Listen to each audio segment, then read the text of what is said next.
الرحمن الرحیم۔ صحیح بخاری حدیث نمبر 836۔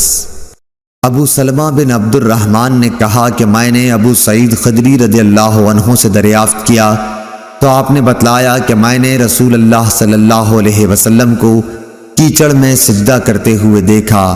مٹی کا اثر آپ صلی اللہ علیہ وسلم کی پیشانی پر صاف ظاہر تھا۔